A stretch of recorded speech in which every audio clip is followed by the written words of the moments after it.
Ya, Assalamualaikum warahmatullahi taala wabarakatuh dan selamat sejahtera. Hari ini kita sambung pelajaran sejarah tingkatan 1, okay. 1.2 pengertian sejarah mengikut sejarawan tersohor. Okey, pertama sekali buka buku teks di muka surat 5. Okay. Buka buku teks di muka surat 5. Okey, 1.2 pengertian sejarah mengikut pandangan sejarawan. Okay. Kita dah belajar sebelum ini apakah maksud sejarawan, iaitu orang yang mengkaji tentang sejarah. Okey, kita tengok.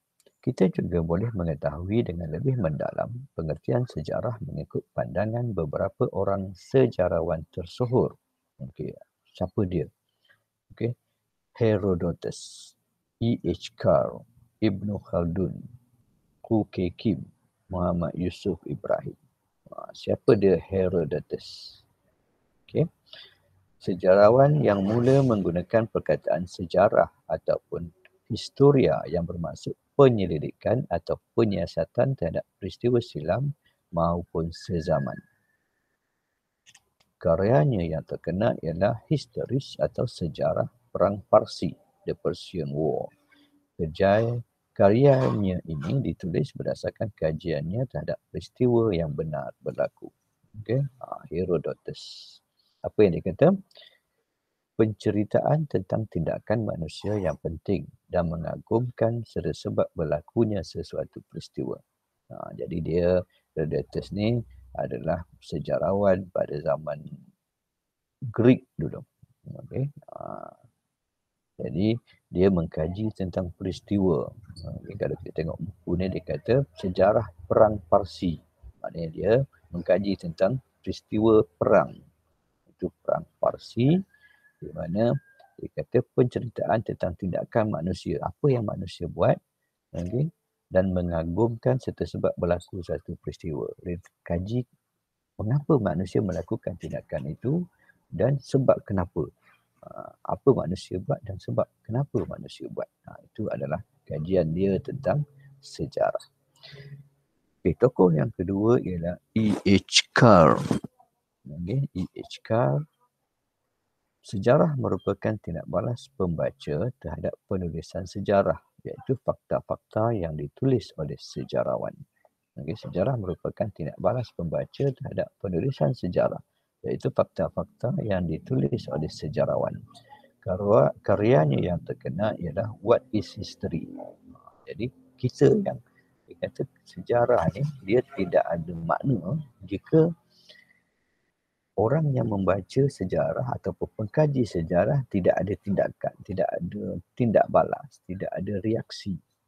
Mesti ada satu tindakan, mesti ada satu reaksi yang dilakukan oleh pembaca ataupun pengkaji. Barulah sejarah ini memberi makna. Suatu proses interaksi berterusan antara ahli sejarah dengan fakta-faktanya. Suatu dialog yang tidak berkesudahan antara masa kini dengan masa lampau. Lagi maksudnya, bila kita mengkaji sejarah, kita perlu ataupun boleh mengaitkan fakta-fakta tentang peristiwa yang berlaku itu dengan masa sekarang. Okey, ataupun kita boleh meramalkan. Okey, ada kemungkinan kalau berlaku lagi peristiwa yang hampir sama dengan yang telah berlaku pada masa lalu, kemungkinan peristiwa itu akan berulang lagi pada masa hadapan. Jadi ini yang dikatakan sebagai tindak balas pembaca. Kerana dia boleh meramal, dia boleh mengambil tindakan, dia boleh membuat persediaan sebelum berlaku sesuatu. Okay. Yang ketiga ialah Ibn Khaldun. Okay. Iaitu karyanya yang terkenal ialah Muqaddimah yang mengandungi 6 bab. Okay. Menceritakan dan mengupas perihal kehidupan manusia bermula dari zaman primitif hingga kehidupan di bandar. Ini maknanya dia sudah buat kajian daripada zaman primitif, daripada zaman sebelum zaman batu, zaman dulu, sehinggalah kehidupan di bandar. Maksudnya masa dia hidup dulu sudah ada wujud bandar, okay, di zaman Ibn Khaldun ini. Apa yang dia cakap? Sejarah membicarakan perkara tentang masyarakat, manusia, peradaban dunia dan perubahan-perubahan yang berlaku pada sifat-sifat masyarakat. Sejarah menceritakan perkara tentang masyarakat, manusia. Okay, cerita tentang manusia, tentang peradaban, tamadun. Okay, apa yang manusia dah capai. Okay, dari segi pengangkutan, dari segi pembangunan, dari segi pertanian, dari segi telekomunikasi. Okay, dan juga perubahan yang berlaku pada sifat-sifat masyarakat. Okay, daripada tahun ke tahun buat kajian. Okay, bila timbul satu-satu ilmu apa perubahan yang dialami oleh masyarakat.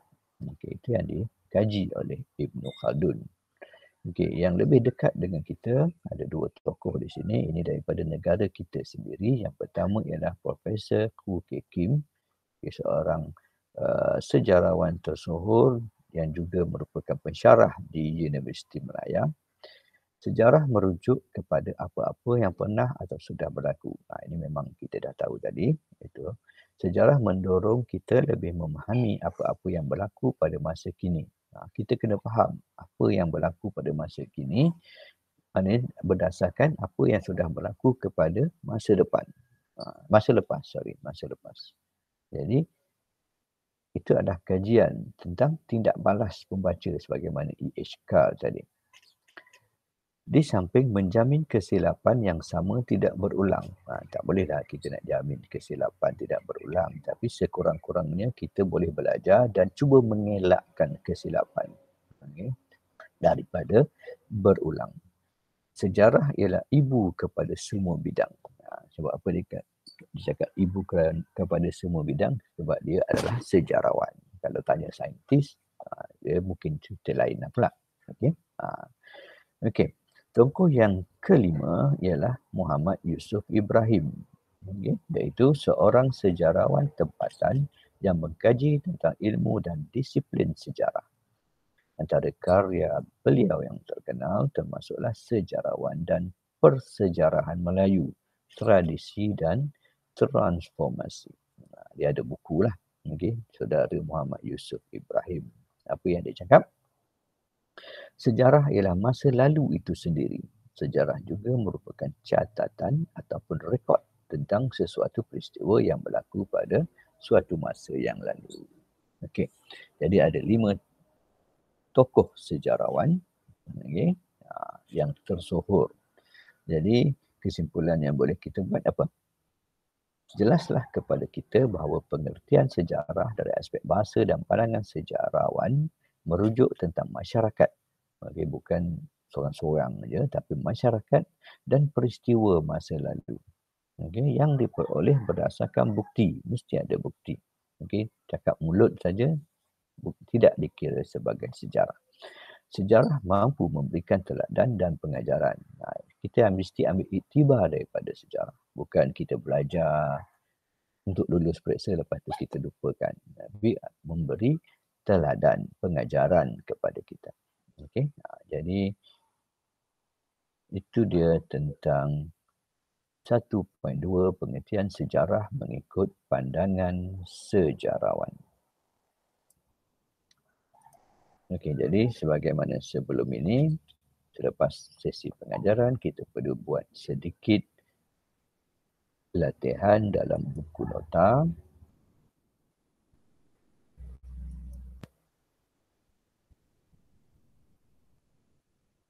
Okey, 1.2 pengertian, tuliskan soalan subtopik dia 1.2 pengertian sejarah mengikut pandangan sejarawan. Okey, soalan nombor 1, nyatakan pengertian sejarah mengikut sejarawan tersohor. Okey, tuliskan soalan nombor 1 dalam buku latihan ataupun buku nota, satu buku saja. Nyatakan pengertian sejarah mengikut sejarawan tersohor. Okey, cari jawapannya dalam buku teks. Okey, dapatkan jawapan untuk soalan nombor 1 ini dalam buku teks.